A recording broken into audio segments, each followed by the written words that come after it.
Di sebuah villa mewah yang berdiri megah di pinggiran kota Moskow, tinggal seorang gadis bernama Sofia Petrov. Dia adalah putri satu-satunya dari Viktor Petrov, salah satu miliarder terkaya di Rusia yang memiliki perusahaan minyak raksasa. Sejak kecil, Sofia sudah hidup dalam kemewahan. Setiap sudut villa dipenuhi barang-barang mahal, mulai dari lukisan asli seniman terkenal dunia, kristal dari Italia, hingga karpet Persia yang harganya bisa membeli puluhan rumah biasa. Di usianya baru menginjak 24 tahun, Sofia sudah merasakan semua yang orang lain hanya bisa impikan. Mobil sport, tas dari desainer kelas dunia, jam tangan berlian, semuanya mudah dia dapatkan. Apapun yang dia mau, tinggal minta, semuanya langsung datang tanpa perlu menunggu lama. Setiap hari hidupnya diisi dengan pesta, perjalanan keliling dunia, makan malam mewah di restoran bintang 5, dan belanja di butik-butik paling mahal. Namun, Sofia dikenal bukan hanya karena kekayaannya. Di kalangan teman-temannya, Sofia dijuluki Putri Es bukan tanpa alasan. Dia cantik, tubuhnya semampai, wajahnya sempurna seperti model terkenal, tapi hatinya sangat dingin. Dia sulit tersenyum tulus. Baginya, orang miskin atau pekerja, rendahan tidak lebih dari bayangan yang tidak layak diperhatikan. Suatu hari di musim gugur, saat angin berhembus cukup kencang dan daun-daun mulai berguguran, Sofia bangun pagi dengan rasa lelah yang aneh. Kepalanya berat, tubuhnya terasa panas, tapi dia mengabaikannya. Baginya, sakit itu hanya urusan orang lemah. Ia langsung memerintahkan asistennya untuk menyiapkan mobil karena dia ingin pergi ke butik untuk belanja koleksi musim gugur terbaru. Namun, saat baru turun tangga, kakinya goyah, matanya berkunang-kunang. Sofia berusaha menahan diri, tapi tak sampai 2 langkah lagi, tubuhnya ambruk di anak tangga. Asisten pribadinya, Maria, berteriak panik. "Tuan Viktor, Sofia pingsan!" Maria menggema di seluruh villa. Tak butuh waktu lama, Viktor Petrov berlari tergopoh-gopoh ke arah putrinya. Melihat Sofia tergeletak dengan keringat dingin membasahi dahinya, Viktor langsung menghubungi dokter keluarga yang sudah puluhan tahun melayani mereka. Dokter pribadi datang kurang dari 15 menit, lengkap dengan peralatan medis canggih. Tapi yang aneh, setelah diperiksa, dokter justru terlihat kebingungan. Suhu tubuhnya sangat tinggi, tekanan darahnya tidak normal, denyut nadinya lambat. "Ini bukan gejala flu biasa, Tuan Petrov," kata sang dokter dengan wajah tegang. Viktor mengerutkan kening. "Kamu dokter terbaik di Rusia. Lalu kenapa kamu kelihatan kebingungan?" tanyanya dengan nada tajam. Dokter hanya bisa menunduk. "Saya butuh bantuan dari tim spesialis, Tuan." Tak butuh waktu lama, Viktor memerintahkan asistennya untuk menghubungi dokter-dokter top dari seluruh Moskow. Tak hanya dari Rusia, dia juga menghubungi tim medis dari Swiss, Jerman, bahkan Amerika. Jet pribadi Viktor digunakan untuk menjemput mereka secepatnya. Dalam 2 hari, Sofia tidak menunjukkan tanda-tanda membaik. Tubuhnya semakin panas, matanya mulai terlihat sayu, dan napasnya tersengal-sengal. Semua dokter datang membawa peralatan medis termutakhir, namun hasil pemeriksaan mereka semua sama. Tidak ada yang tahu penyebab pastinya. Setiap dokter yang keluar dari kamar Sofia hanya bisa menggelengkan kepala. "Kami belum pernah melihat gejala seperti ini," kata salah satu dokter dari Swiss. Viktor tidak bisa menerima kenyataan. Bagaimana mungkin anak miliardernya yang selama ini hidup sehat, sering makan makanan organik, minum vitamin termahal, berolahraga dengan pelatih pribadi, bisa jatuh sakit seperti ini? Lebih parahnya lagi, semua dokter elit yang sudah dia bayar mahal justru tidak bisa berbuat apa-apa. 3 hari berturut-turut, Sofia hanya terbaring lemas di tempat tidur. Tidak ada tenaga, tidak bisa bicara, hanya membuka mata sesekali, lalu tertidur lagi. Viktor semakin panik. Dia menghubungi rumah sakit langganannya, tempat dia biasa menyumbang miliaran rubel setiap tahun. Tapi jawaban dari rumah sakit itu justru membuat Viktor hampir melempar ponselnya. "Maaf Tuan Petrov, kami tidak bisa menerima pasien dengan kondisi penyakit yang belum jelas. Kami tidak bisa menanggung resiko penularan ke pasien lain." Rama, sakit kedua pun menolak. Rumah sakit ketiga bahkan menutup pintu sejak tahu Sofia sakit. Semua tenaga medis seolah menjauh, takut karena isu penyakit menular yang berbahaya. Victor marah besar. Dia tidak peduli soal resiko. Dia hanya ingin putrinya sembuh, tapi dunia medis yang selama ini dia banggakan, yang selama ini dia anggap bisa menyelesaikan semua masalah dengan uang, ternyata tak berdaya. Di kamar yang sunyi, Sofia berbaring lemah. Tubuhnya kurus hanya dalam hitungan hari, pipinya yang dulu berisi kini tirus, dan kulitnya yang biasanya cerah kini mulai pucat, kekuningan. Semua orang mulai khawatir. Para perawat hanya berdiri di pojok ruangan, takut mendekat terlalu lama. Maria sang asisten hanya bisa menangis setiap malam, memandang majikannya yang perlahan-lahan seperti kehabisan tenaga hidup. Victor berdiri di samping tempat tidur putrinya. Matanya merah, hatinya remuk.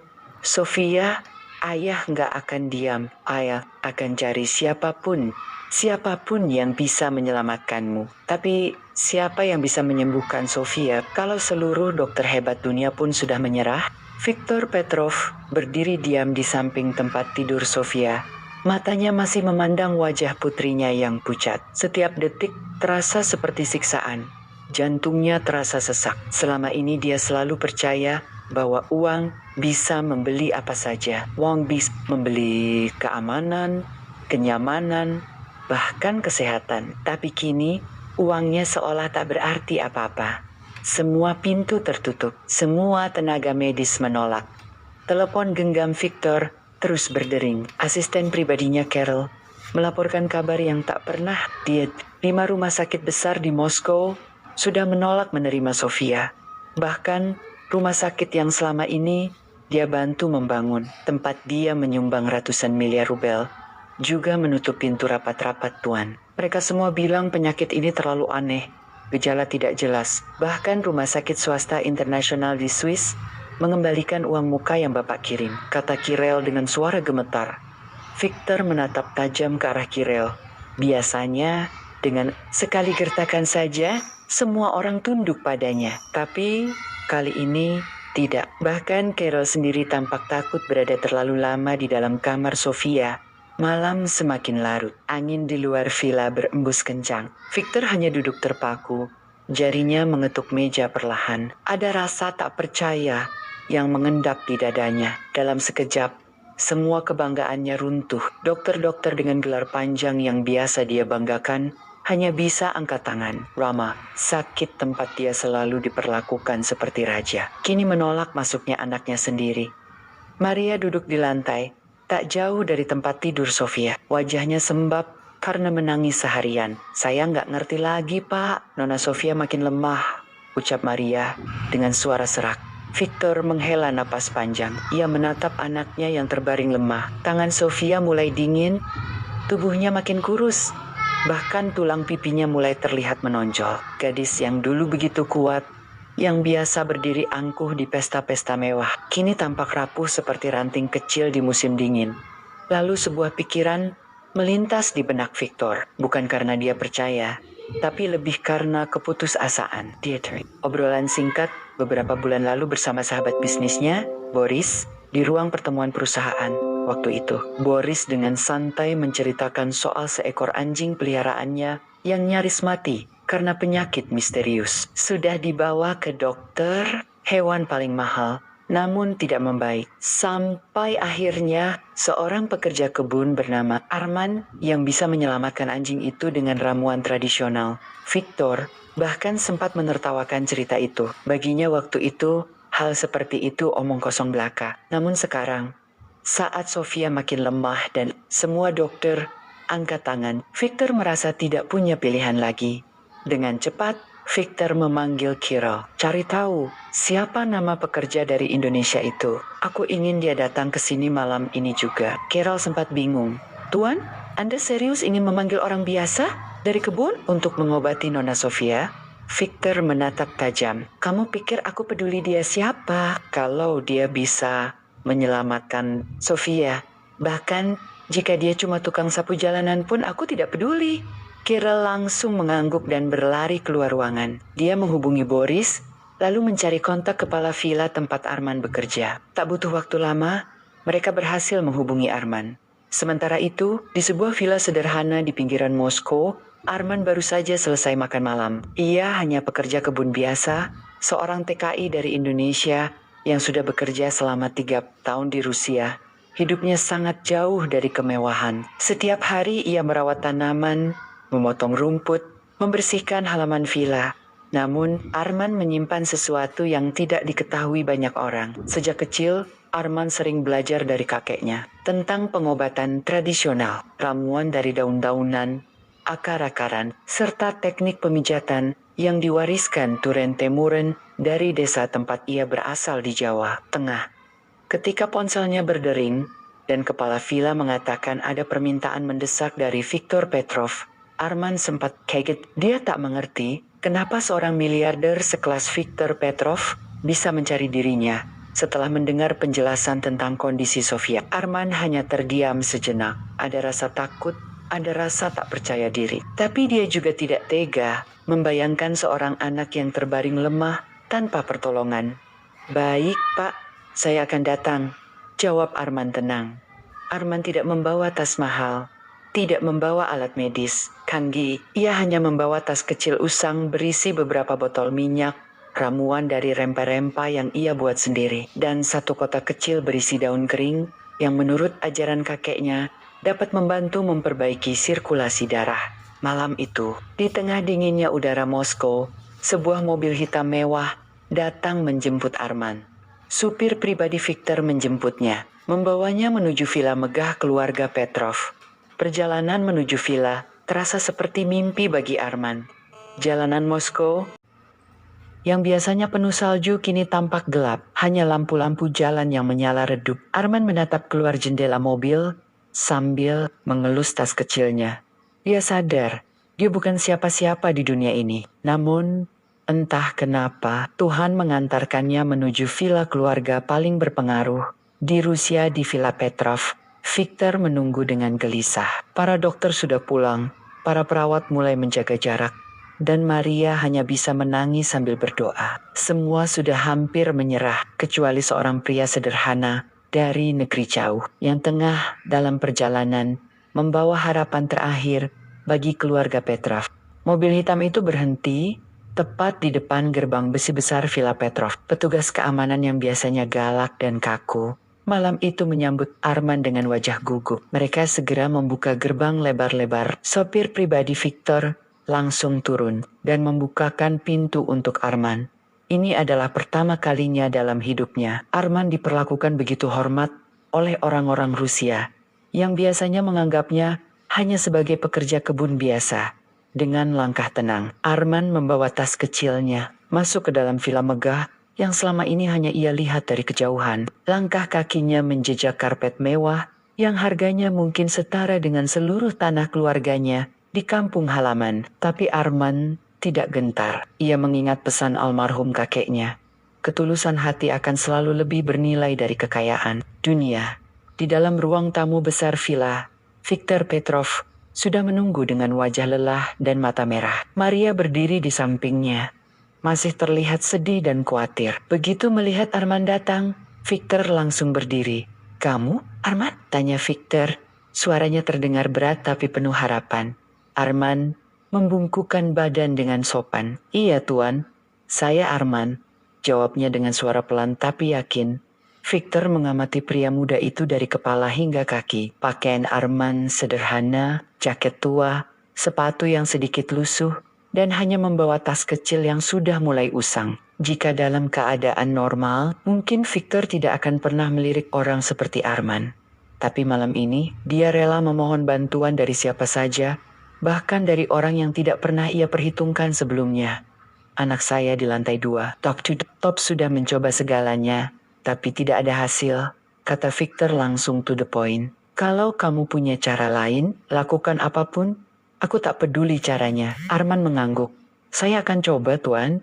Saya tidak janji apa-apa, tapi saya akan lakukan semampu saya." Viktor mengantar Arman menaiki tangga besar menuju kamar Sofia di sepanjang lorong. Arman melihat lukisan-lukisan besar dan barang-barang mahal yang mungkin hanya pernah ia lihat di televisi, tapi semua kemewahan itu terasa dingin dan sunyi. Villa yang biasanya ramai dengan tawa dan pesta, malam itu seperti kosong tanpa jiwa. Sesampainya di kamar Sofia, Arman berhenti sejenak. Ia menarik napas panjang, lalu masuk pelen-pelen. Di atas ranjang besar berseprai putih bersih, Sofia terbaring lemah. Wajahnya pucat, matanya terpejam, napasnya terdengar berat. Ada 2 perawat berjaga di sudut ruangan. Namun, mereka hanya berdiri, jauh-jauh, seolah takut mendekat.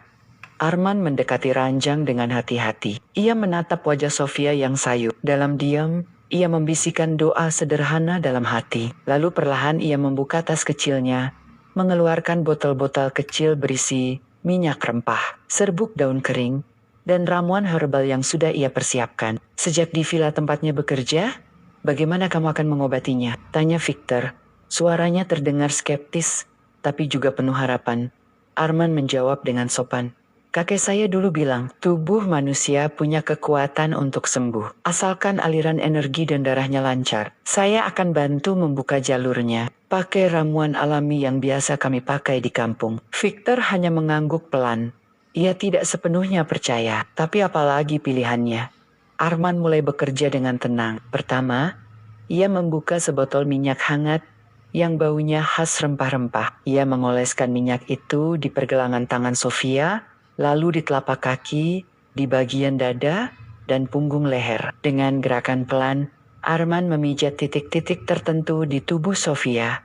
Sentuhannya lembut, tapi penuh ketepatan. Siala Ea sudah tahu betul di mana titik-titik kehidupan mengalir.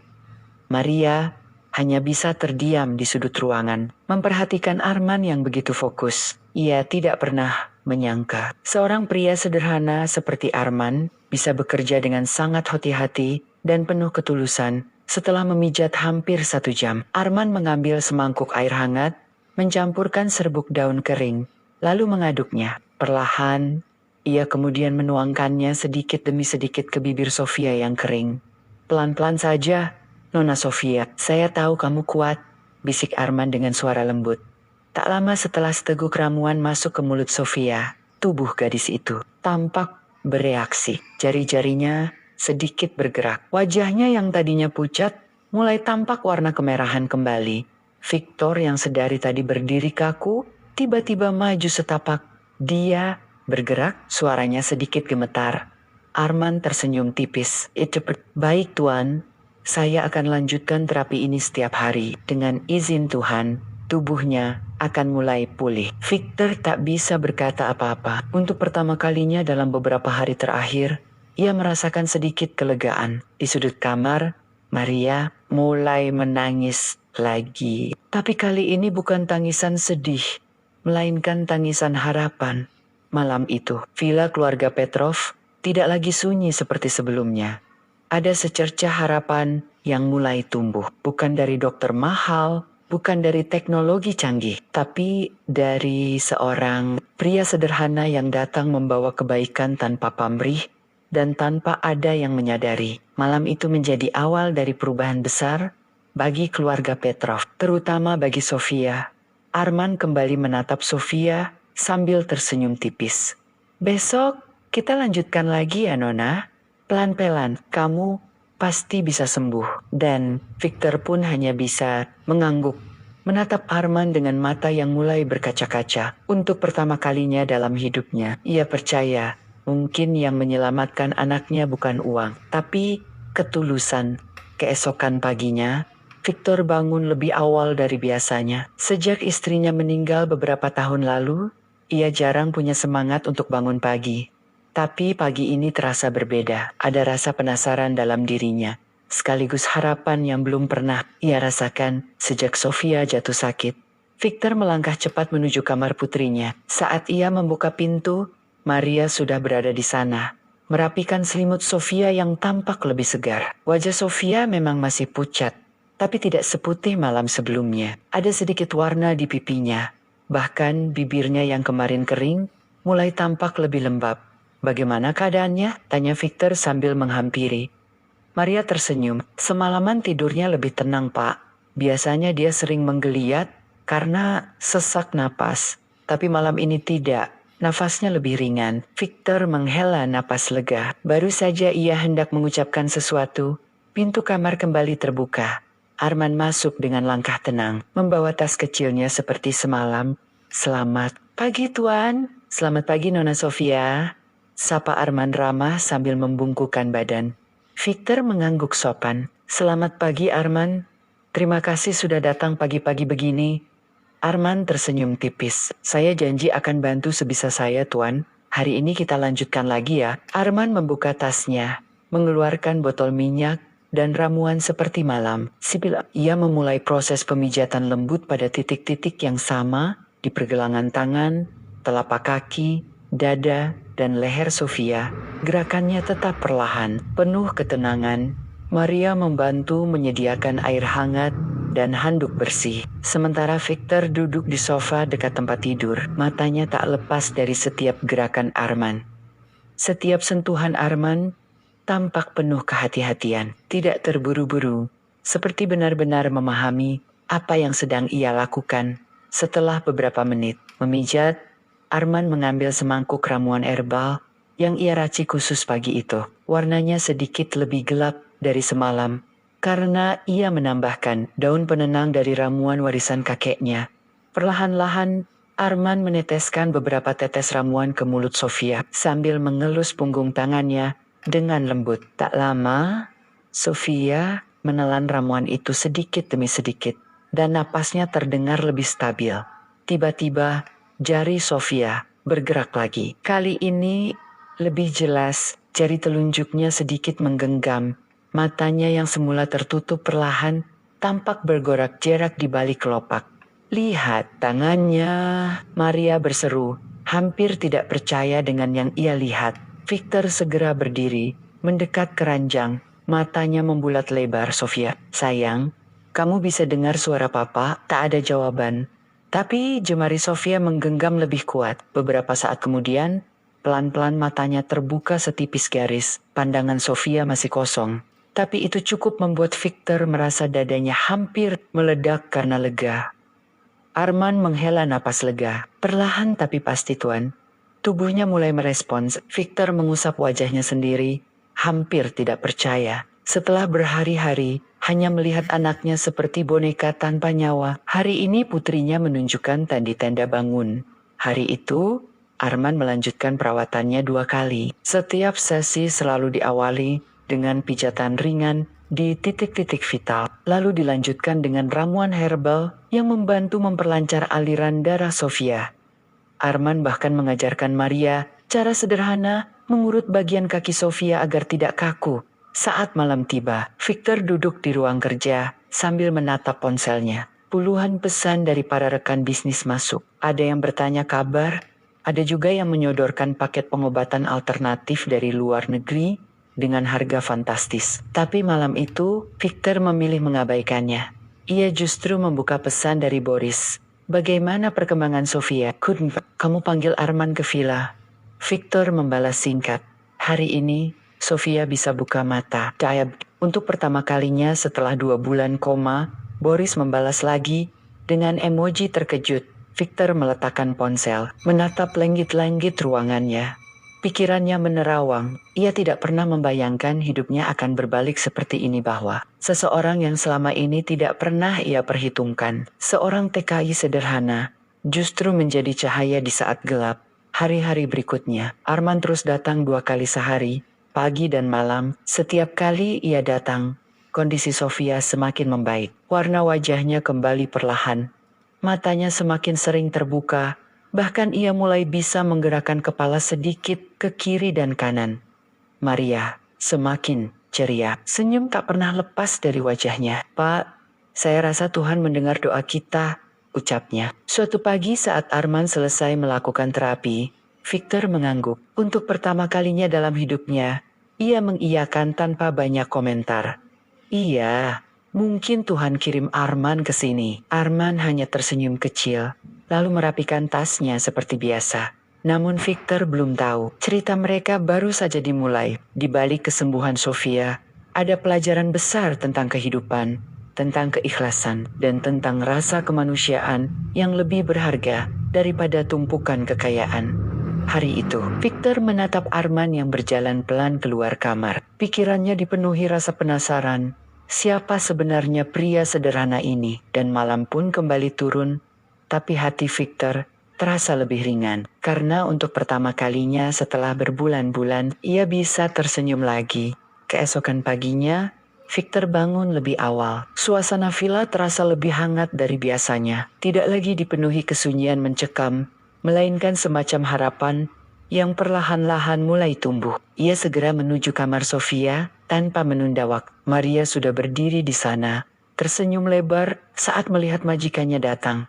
"Pak, lihat, Nona Sofia sudah bisa menggerakkan tangannya sendiri," kata Maria dengan suara penuh semangat. Victor melangkah cepat ke sisi ranjang. Benar saja, Sofia tampak lebih segar. Mata putrinya terbuka, meski belum sepenuhnya fokus. Tangan kanannya bergerak perlahan, seperti sedang mencoba menggapai sesuatu. Jantung Victor berdegup kencang, melihat pemandangan yang tak pernah ia bayangkan akan terjadi. "Sayang, Papa di sini. Kamu dengar suara Papa?" Victor mendekatkan wajahnya. Sofia mengerjapkan matanya pelan, lalu sangat samar-samar bibirnya bergerak, mengeluarkan suara lirih yang nyaris tak terdengar. Victor merasa hatinya hampir meledak karena haru. Maria berkaca-kaca. Arman, yang berdiri di dekat pintu, hanya mengangguk kecil sambil tersenyum. Victor menoleh ke arah Arman. "Kamu sungguh luar biasa, Arman. Aku bahkan tidak tahu harus berkata apa lagi." Arman menggeleng pelan. "Saya hanya membantu semampu saya, Pak. Saya yakin tubuh Nona Sofia memang kuat." Hari itu berjalan dengan penuh semangat. Arman menjalankan terapi seperti biasa. Sesi pemijatan ringan, ramuan herbal khusus, dan bahkan kali ini ia menyiapkan air rendaman kaki hangat yang ia racik sendiri dari ramuan keluarga. Selama proses itu, Victor terus mengamati Arman, merasa semakin penasaran. Saat matahari mulai tenggelam, Victor memanggil Arman ke ruang kerjanya. Di ruangan penuh lukisan dan rak buku itu, Victor menatap pria muda sederhana itu dalam-dalam. "Arman, duduklah," kata Victor dengan suara hangat. Arman duduk dengan sopan, menunduk, menghormati. "Victor, aku ingin tahu siapa kamu sebenarnya. Dari mana kamu belajar semua hal ini?" "Sejujurnya, selama ini aku pikir kamu hanya pekerja kebun biasa, tapi sekarang aku sadar kamu punya pengetahuan yang bahkan dokter di kota ini tidak miliki." Arman menunduk sebentar. Sebelum mengangkat wajahnya, matanya terlihat jernih. Tidak ada rasa takut atau keraguan. "Saya memang berasal dari desa kecil, Pak. Sebuah kampung di pinggir pegunungan. Kakek saya adalah seorang dukun pengobatan tradisional yang dihormati di kampung kami. Dari kecil, saya sering menemaninya mengobati orang-orang yang sakit. Kami tidak punya dokter, tidak ada rumah sakit, hanya pengobatan alami. Dan saya belajar dari kakek saya sejak saya berusia 8 tahun. Victor mendengarkan dengan seksama, merasa semakin kagum. "Awalnya saya ikut ke Rusia karena kebutuhan hidup, Pak. Saya hanya ingin mengirim uang ke kampung. Saya tidak pernah menyangka akan dipanggil ke villa ini. Bahkan tidak pernah membayangkan bisa mengobati orang-orang seperti Nona Sofia." Victor menarik napas panjang. "Arman, kamu menyadarkan aku tentang sesuatu. Selama ini aku pikir semua bisa diselesaikan dengan uang. Aku keliling dunia mencari pengobatan modern, tapi yang menyelamatkan anakku justru seseorang yang selama ini tak pernah aku perhatikan." Arman menunduk. "Saya hanya melakukan yang saya bisa, Pak." Victor tersenyum tipis. "Tidak, Arman. Kamu melakukan lebih dari itu. Kamu membawa harapan untuk keluarga ini." Hari berikutnya berjalan lebih baik. Kondisi Sofia terus membaik. Ia sudah bisa mengucapkan kata-kata sederhana, bahkan sempat tersenyum tipis saat Victor menggodanya. Maria semakin rajin belajar dari Arman, membantu terapi sederhana saat Arman tidak berada di villa. Namun diam-diam, Victor masih sering merenung sendiri. Ia merasa malu dengan dirinya. Selama bertahan-tahan, ia terbiasa hidup dalam dunia gemerlap, berpikir bahwa uang bisa membeli segalanya. Namun pria sederhana dari negeri jauh justru mengajarkannya arti kepedulian yang tulus. Suatu malam, saat duduk di ruang makan bersama Maria, Victor berbicara dengan suara pelan. "Maria, Setelah semua ini selesai, aku ingin Arman tinggal di villa ini. Bukan lagi sebagai tukang kebun. Aku ingin dia jadi bagian dari keluarga kita. Maria tersenyum hangat. Saya yakin almarhumah ibu pun pasti akan setuju. Pak, Arman membawa kehangatan ke rumah ini. Sesuatu yang sudah lama hilang. Victor mengangguk setuju. Keesokan harinya, Victor menghampiri Arman yang sedang menyiapkan ramuan pagi di dapur kecil dekat taman belakang. Arman, panggil Victor dengan suara tegas, namun hangat. Arman berdiri. Cepat, iya, Tuan. Victor menatapnya dengan senyum ramah. Mulai hari ini, aku ingin kamu tetap di sini, bukan sebagai pekerja kebun. Aku ingin kamu jadi bagian dari keluarga ini. Aku ingin kamu membantu menjaga kesehatan keluarga kami, sebagai sahabat, sebagai saudara. Kalau kamu tidak keberatan, Arman menatap Victor dengan mata berkaca-kaca. Ia tidak pernah membayangkan pria sekaya dan sekuat Victor akan berbicara seperti itu kepadanya. Dadanya terasa hangat, bukan karena kebanggaan, tapi karena rasa syukur. Terima kasih Tuan, saya sangat terhormat. Saya tidak akan mengecewakan. Dan di saat itu, Arman menyadari hidupnya benar-benar berubah. Dari seorang pria sederhana yang merantau jauh dari tanah kelahiran, ia kini menjadi bagian penting dalam keluarga yang sangat berpengaruh. Naman tahu, satu hal tak boleh berubah, ketulusan hatinya. Sementara itu, dari balik kamar Sofia, suara tawa kecil mulai terdengar lagi. Tanda kehidupan mulai kembali mengisi villa yang dulu sepi. Victor menatap keluar jendela dengan perasaan tenang, menyadari terkadang keajaiban datang dari tempat yang tidak terduga. Hari-hari pun berlalu begitu cepat. Dalam waktu 2 minggu, perubahan kondisi Sofia semakin terlihat jelas. Ia sudah bisa duduk sendiri, meskipun masih harus bersandar pada bantal. Tangannya mulai lincah bergerak. Bahkan suaranya perlahan mulai pulih. Senyum yang sudah lama tidak terlihat, kini kembali menghiasi wajah cantiknya. Victor tak pernah merasa sebahagia ini. Setiap pagi, ia menyempatkan diri sarapan bersama Sofia, mendengarkan celoteh ringan putrinya. Meski terkadang suara Sofia masih lemah, Arman tetap setia mendampingi, melakukan terapi rutin, memberi ramuan herbal setiap pagi dan sore, serta menjaga semangat Sofia agar tetap bangkit. Maria pun semakin dekat dengan Arman. Mereka sering tertawa kecil di dapur, membicarakan makanan kesukaan Sofia atau meracik ramuan sederhana. Suasana villa yang dulu suram kini berubah total. Semua orang di sana seperti mendapatkan energi baru. Suatu pagi, Victor duduk di taman, menghirup udara segar sambil menyeruput kopi panas. Arman datang menghampiri, membawa beberapa kantong kecil berisi tumbuhan kering. Tuan, saya pikir sudah saatnya mengurangi dosis ramuan Nona Sofia. Kondisinya sudah jauh lebih baik. Kita tinggal fokus pada penguatan tubuhnya, kata Arman sambil meletakkan kantong itu di meja. Victor tersenyum puas. Kerja bagus.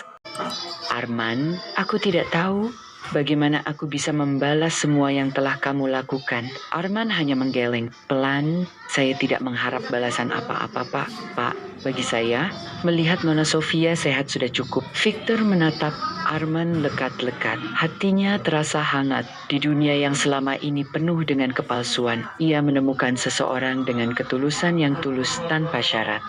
Hari itu, Victor membuat keputusan besar. Saat makan malam, ia mengumpulkan semua orang di ruang makan. Sofia, yang sudah mampu duduk di kursi roda, ikut hadir dengan wajah cerah. Saya ingin menyampaikan sesuatu, kata Victor membuka pembicaraan. Semua orang terdiam, menatap Victor.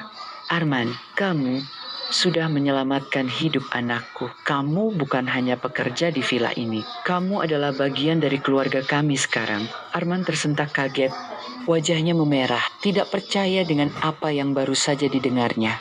Mulai sekarang, lanjut Victor, kamu akan tinggal di villa ini sebagai bagian dari keluarga. Aku ingin kamu jadi penasihat kesehatan pribadi keluarga kami. Dan kalau kamu ingin, aku ingin bantu keluargamu di desa, membangun fasilitas kesehatan di sana, supaya ilmu yang kamu punya tidak berhenti di sini. Mata Arman berkaca-kaca. Ia menatap Victor, lalu beralih ke Sofia, yang tersenyum tipis Sambil mengangguk pelan, saya tidak tahu harus berkata apa. Terima kasih Tuan, terima kasih, ucap Arman lirih. Maria yang duduk tak jauh dari sana ikut tersenyum lega. Ia tahu Arman pantas mendapatkan semua itu. Hari-hari berikutnya berjalan dengan lebih bahagia. Victor benar-benar menepati janjinya. Ia menghubungi beberapa kontraktor untuk membangun sebuah klinik kecil di desa Arman, lengkap dengan fasilitas dasar dan penginapan untuk Arman jika suatu saat ingin kembali ke kampung halamannya. Sementara itu, kesehatan Sofia semakin pulih. Dalam waktu sebulan, ia sudah mampu berjalan pelan di taman dengan bantuan tongkat. Setiap sore, ia dan Arman duduk bersama di bangku panjang, menikmati udara senja sambil bercerita. Arman, kamu tahu, selama ini aku pikir hidupku sudah lengkap dengan semua kekayaan ini. Tapi ternyata aku salah. Kamu datang ke hidup kami, membawa harapan, membawa rasa damai yang sudah lama hilang. Kata Sofia suatu sore. Arman hanya tersenyum. Saya hanya orang biasa, Nona. Tidak, Arman, kamu luar biasa, jawab Sofia pelan. Tatapannya hangat di ruang kerjanya. Victor duduk di depan meja besar, menatap foto lama istrinya. Ia merasa seperti diberikan kesempatan kedua dalam hidupnya. Ia belajar bahwa kebahagiaan sejati tidak hanya datang dari uang atau kekuasaan, tapi dari ketulusan, perhatian, dan rasa syukur. Beberapa bulan kemudian, kehidupan di Villa Banner-Banner berubah. Sofia sudah kembali sehat sepenuhnya, bahkan mulai aktif mengikuti kegiatan sosial. Ia mengunjungi panti asuhan, membantu anak-anak miskin, dan sering bercerita tentang perjuangannya melawan penyakit. Arman tetap tinggal di villa, menjadi sahabat dekat keluarga, mengajarkan Victor cara menjaga kesehatan alami, membantu Sofia menjaga pola hidup, dan kadang-kadang mengajari Maria memasak ramuan tradisional di kampung halaman Arman. Klinik yang dibangun oleh Victor mulai beroperasi. Ratusan warga desa mendapat manfaat, tidak lagi harus menempuh perjalanan jauh untuk berobat. Nama Arman disebut dengan penuh rasa bangga di kampungnya di sebuah malam yang damai. Victor duduk di taman, ditemani Sofia dan Arman. Langit malam bertabur bintang, udara sejuk, angin berhembus lembut. Kalian sadar, hidup ini aneh, kata Victor pelan.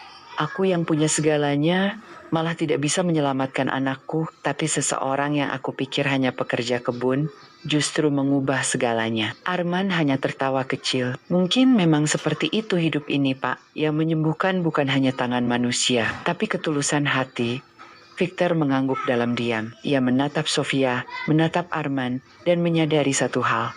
Keluarga tidak selalu tentang darah, tapi tentang siapa yang hadir saat kita benar-benar membutuhkan. Dan di tengah keheningan malam itu, Victor mengucap syukur dalam hati.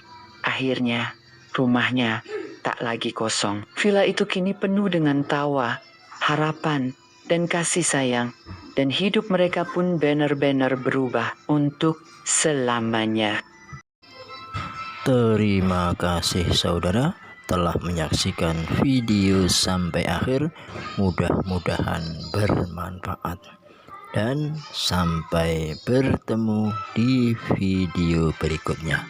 Akhir kata, apabila ada kekurangan dan kesalahan, mohon maaf yang sebesar-besarnya. Wassalamualaikum warahmatullahi wabarakatuh.